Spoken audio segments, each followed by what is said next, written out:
Ma'am, okay mag-isa ma'am na? Or Yes, sir, can you hear? English kita na. No, sir, we can hear. Okay, okay ma'am. Go, sir. Yeah. Record. So first and Social foremost, distancing, I will introduce you everyone. to the instruments and apparatus of the field density test.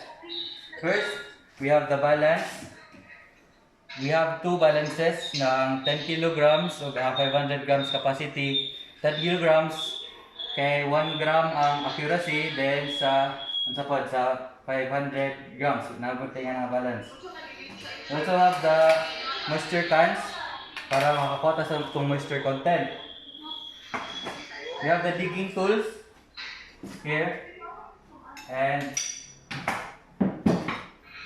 we have our pans calibrated and kanang na way na nato siya daan para sa mas paspas na ta makakuha sa itong data. Natay guide plate para sa atong FDT mismo sa in situ. Then, muna ang pan para sa atong materials taken. As you can see, na timbang na po na mo siya. Sir. And, okay, so start na ta sa atong calibration sa unit weight sa sand. Screenshot na ko, ma'am, sir. Here we have the air dry sand. Kani nga sand is gipa-air dry na ni siya ug gipas na ni siya sa sieve number 10 and retained on sieve number 200. Ang sieve number 10 is mao na siya ang 2 mm and ang sieve number 200 is mao na siya 0.075 mm. Okay. So supposedly what's the first thing to do? I-weigh na to ang atong density jar na naka-attach na ang atong apparatus, nga valve ug ang funnel. So, first, atong ibutang, then ato dayon i-record.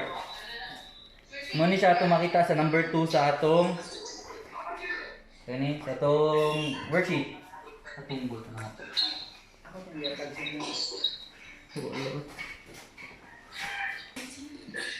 Supposedly, ang atong unahon is ang volume sa jar. Mati na to ang volume sa jar gamit ang tubig. But since we only have a short period of time and we can't afford to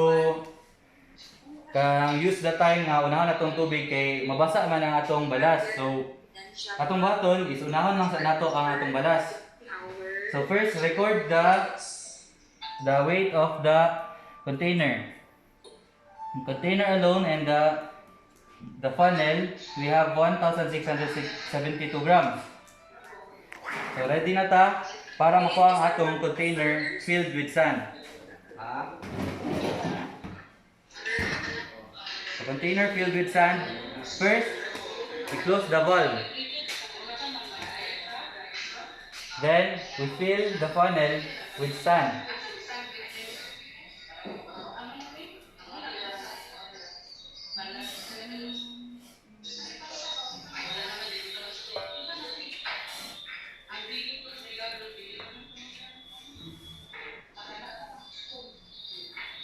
Once we have it filled, atong i-open ang valve.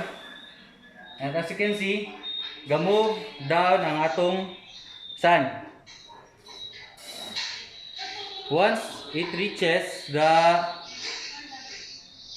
half level of the funnel, we will continue filling the sand, the jar and the funnel. So maintain ta sa half full until mapuno na to ang atong jar.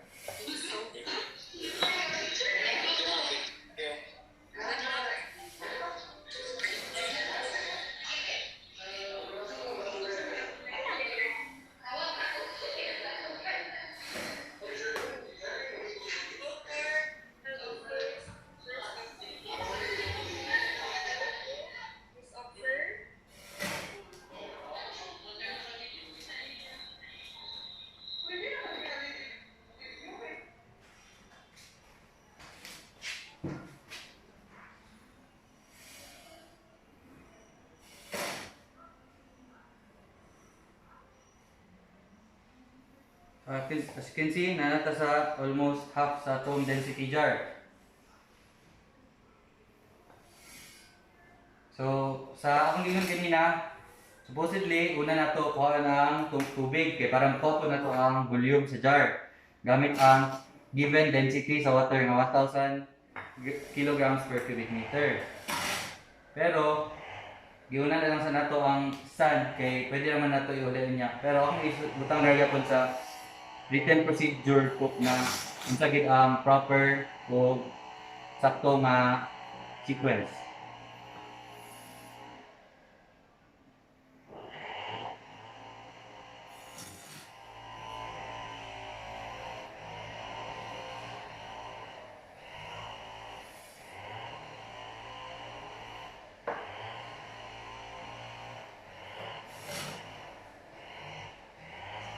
We will continue this process until ang sand sa atong panel is dili na siya mo-pass through the valve, dili na siya munaog kay sabot na puno na siya sa sulod. Then we'll close the valve.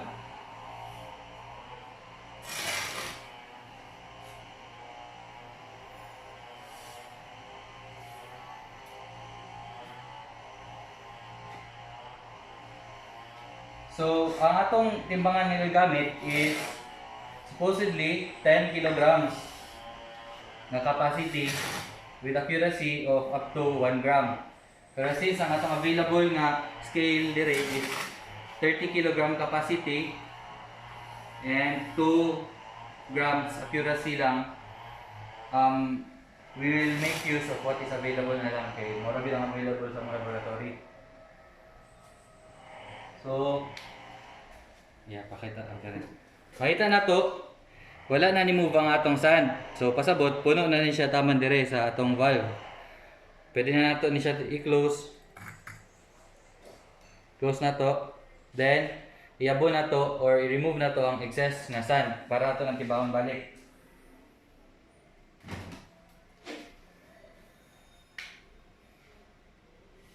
So, walay kakayabo. We have the cloth para ma-sure nga dili wala gay excess.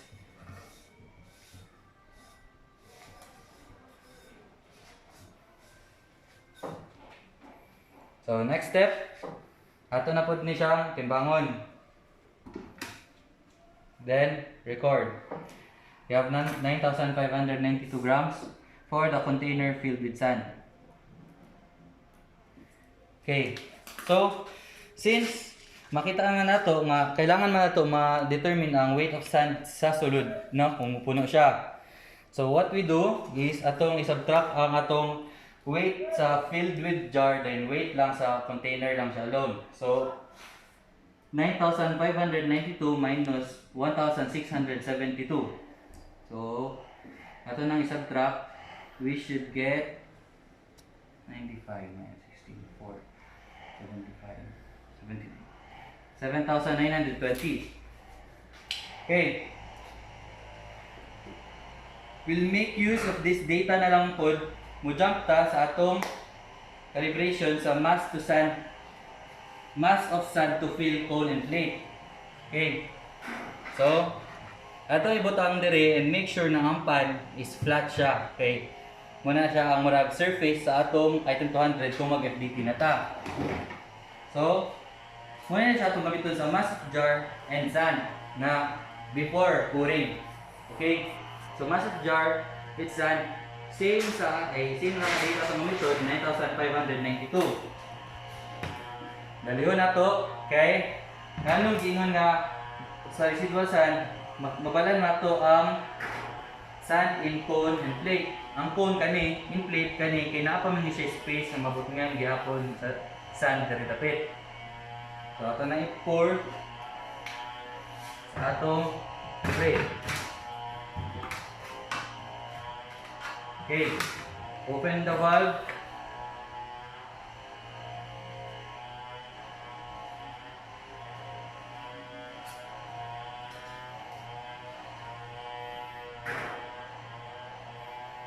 Wait until wala na may makitaan nga movement sa atong sand sa sulod. So, maka-help good kung ang atong sand is transparent. translucent if not transparent. Kay mao ra man itong available, makita man gyapon nato as you can see ginaog pa atong sand kay mupuno pa na siya dire. Once mo stop ni siya, we will close the valve and timbangon na to balik ang residual.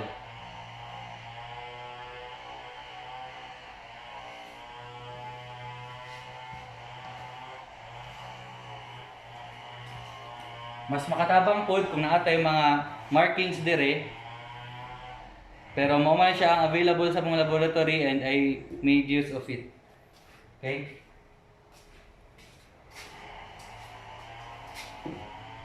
Stop na. Stop na. Let us close the valve. Okay. So, muna na siya ang sand in cone and in plate nga ni fill. Again, let us weigh the residual or mga nabilin nga sand sa atong jar. So, ang weight niya is 8,134. Therefore, makuha na to ang atong timbangan ni. Kinaman tayo timbang ganina 9,592. So, subtracting this, we get 1,458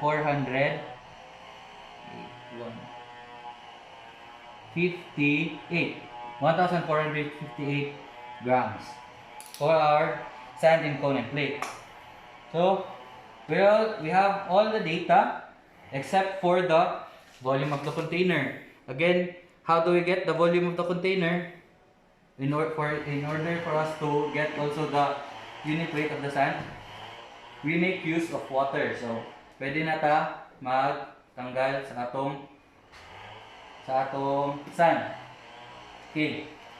So you can see, our sand here, our jar is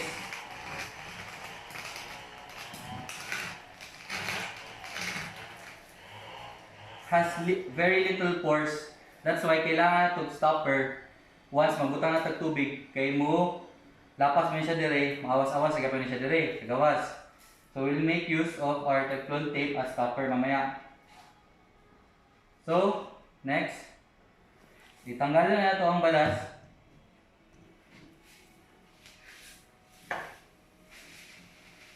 Make sure nga walay mabilin.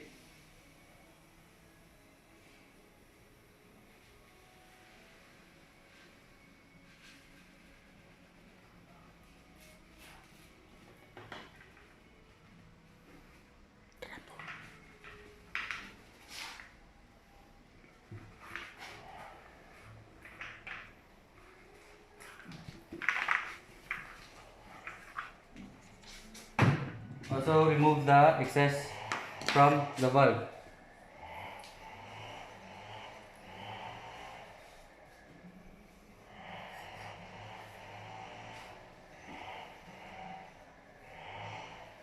After this, pwede na to butngan. Wait lang, kaya na kay balas ang atong sa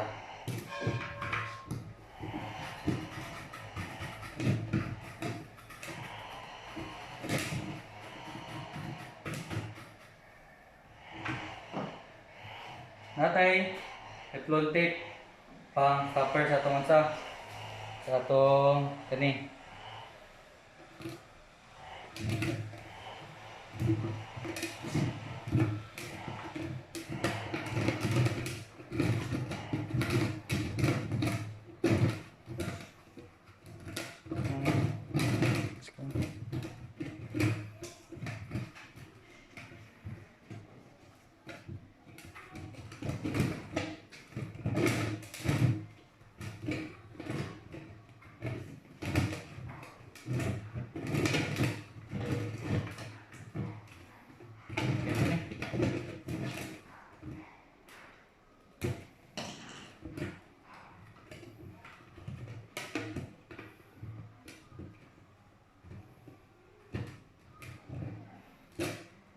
Ano na? Kira na. So, may ni stopper atong sa mixture sa atong gibalas. Then it's time. It's time we fill this jar with water. Again, why do we use water? Kaya ang atong water, we have given density. So close na siya. Let us open the valve and fill it with water.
So atong munang gabot nga nato teflon tape kay para walay maawas diri unya from this level. Kay ang atong tubig diri mo fill taman diri unya kay naman gyapon nay ma-fill nga sand if ato nang punon. So diri taman ang atong tubig gyapon nga mapuno.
Nahinay lang ang tubig.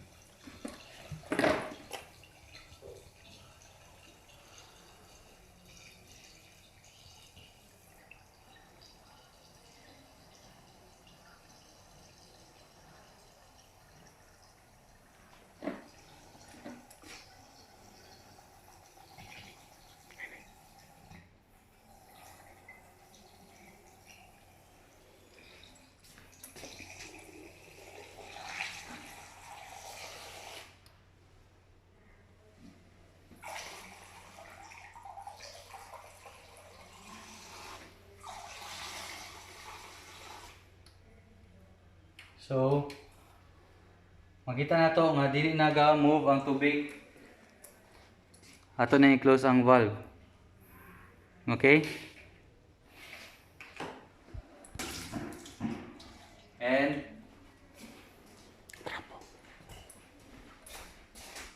again, make use of the cloth.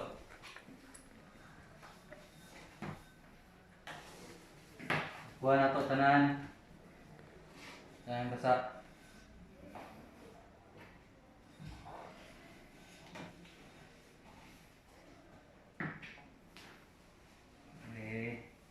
All surfaces nga na wet.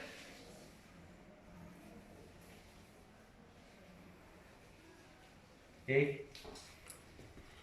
I think we're good. So, ato na yung timbang filled with water. So, container full of water, exactly 7,100 grams. So, makuha itong weight of water, kaya nakakuha man tag data ganina sa container. So, 7,100 minus 1,672. So,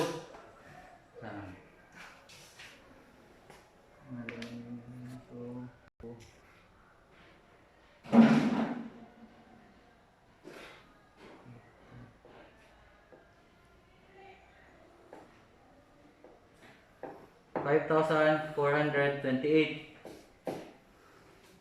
So, we have the volume of container. Kabala na to ang atong volume of container. Kay kabalo naman ta sa atong grams. No. Kabala ta kung pila ka grams ang nasulod nga tubig given nga ang atong waters 1,000 kilograms per cubic meter. So if you divide na nato, makabalo ta sa atong volume.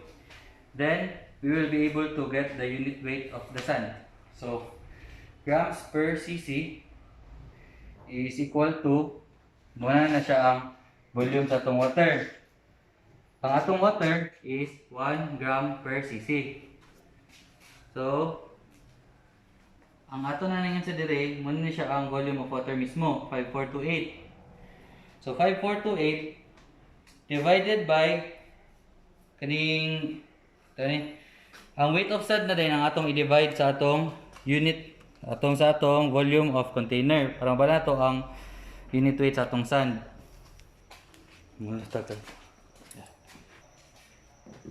So calculating it, we get 7,920 grams of sand in 5,428 cubic centimeters of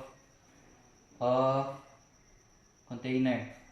7,920 divided by 5,428 was 1,459. 1.459 grams per cubic centimeters, or we have 1,459 kilograms per cubic meter. Okay.